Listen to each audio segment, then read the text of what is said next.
necessarily at the expense of another candidate. But I think it's clear that all the votes are there to fight for. It's a really difficult electorate to judge the Conservative Party membership, and we just need to keep going and trying to get Rishi's message out. But it's very clear that I think Liz so far, I think the campaign has.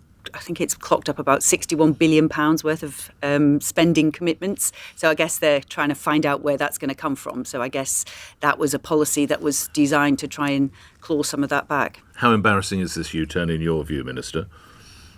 Well, it's just a bad policy. This is actually something that's been hanging around for many years. It was in 2002 it was discussed. It was discussed in the coalition government as well. And it's just a bad policy. We're about levelling up, not about levelling down. We're about making sure that we fairly pay our public sector. But if you actually look at the concern in the economy right now, it's actually skills gaps and skills shortages. You need to help with recruitment everywhere. So this would actually backfire in terms of recruitment in the places we need people as well. So it's just a ill-thought-through policy.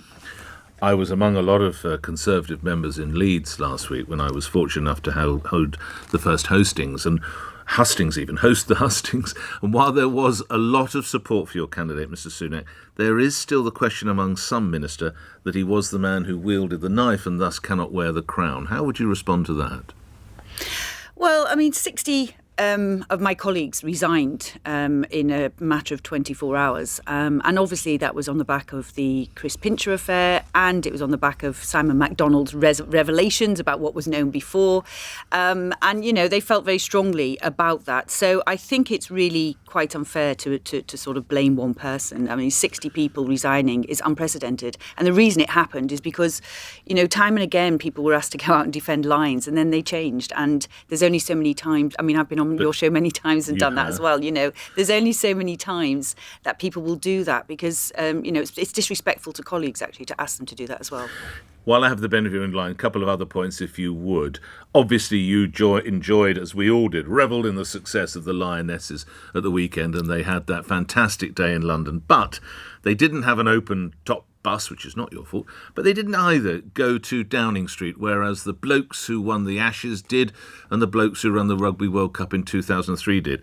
We note that the girls ended up in McDonald's and various other restaurants. They should have gone to number 10, shouldn't they, Minister? I'm sure they'd be very welcome at number 10. I don't know who's there at number 10 at the moment, but I'm sure they'd be very welcome at number 10. Well, I think Larry the Cat is in position, but I don't think he can open the door. He hasn't got the thumb.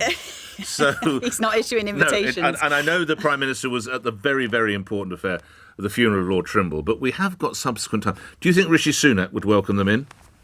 Oh, 100%. I think anyone would, to be honest. We are so proud of them. They're just absolutely amazing. And as a proud member of the women's parliamentary football team as well, I think many of us would love to join them in Downing Street to celebrate their success. Ms Keegan, I had no idea. You have football prowess yourself, is that correct? I'm not much good, if I'm honest, but still, there's a group of us play in the Women's Parliamentary Football Club. Are you a Lucy Bronze? Are you a Chloe Kelly? What position do you play? Left behind, I think. When you score, do you... No, we'll leave that there. That's an inappropriate question. No, I haven't actually scored yet, so you'll have to wait and see. So if you were to score a goal, Minister, you might celebrate in a similar fashion to Chloe Kelly? If I was her age, maybe. We shall see. Can I come back one final point on the subject of Rishi Sunak?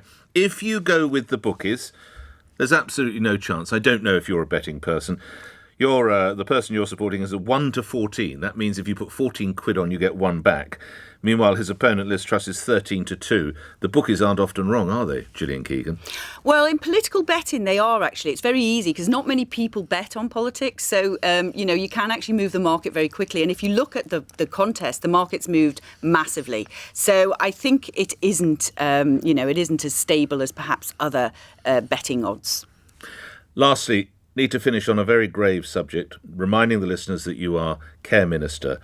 The case of Archie Battersbee appears to be coming to its end now, Minister. His family have been told that life support will be withdrawn at 11 o'clock this morning.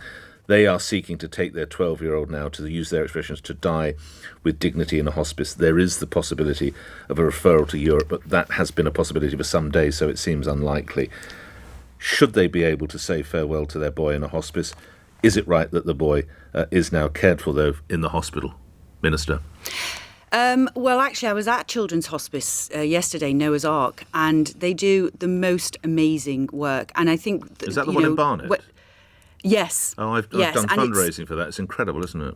It's incredible, and I was there for a few hours yesterday and meeting families, and there is no doubt that being in a hospice environment in those extremely difficult times, nobody wants to lose a child, and it's so sad what's happened to Archie, and our heart goes out to his parents. But being in a hospice, I think, does help, and it does help the family at the end of that very sad journey. So, I'm a huge fan of children's hospices. I don't know what's going to happen now, but I know that, that they welcome lots and lots of children who sadly are at the end of their life. So if transportation was viable, that is to say ventilators and the equipment needed to sustain life for the young chap, the transfer should be at least considered, is what you're saying. I think hospices are there for a reason, and they very much help families at the end. And in Noah's Ark, they do that for a lot of families across London. Good speaking with you. I look forward to watching you at some point in a minister's football game, a parliamentary football game, and thank you for appearing here. Gillian Keegan is Care and Mental Health Minister. Just, of course, referencing pushing for Rishi Sunak to be the leader of the party, and pointing some of the issues, perhaps Liz Truss's policy as regards public sector pay. Let's talk with the problems now the RSPCA are encountering with dogs. Abby is in Tower Hamlets. Have you got a dog? Good morning. Hi, Nick. Yeah, thanks for taking my call. I do have a dog. Might I ask his or her name? Murphy is her name. Her name. And what breed is Murphy? How long have you had Murphy? So I've actually had her a year and a half. So we got her right at the end of the pandemic. Yes. And she's actually a proper mongrel, Heinz 57. Right. Bit of everything. I'll put my hands up and admit that, my partner and I didn't do the due diligence needed in considering kind of the extent of commitment needed to raise and care for the dog. But I feel very strongly as that was our decision. Although it can be extremely hard, we're going to see that decision through and make relevant changes to our lives to accommodate her. Had you kept a dog as a child? Had your boyfriend had a dog when he was a young lad with his family?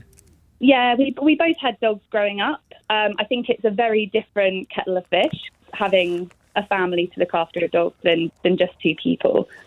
What's been the biggest wake-up call to having Murphy? I think she's a high-energy dog, requires lots of, 2.5 hours of walking outside, stimulation a day. She's like an Olympic athlete. Yeah, it really is sometimes. So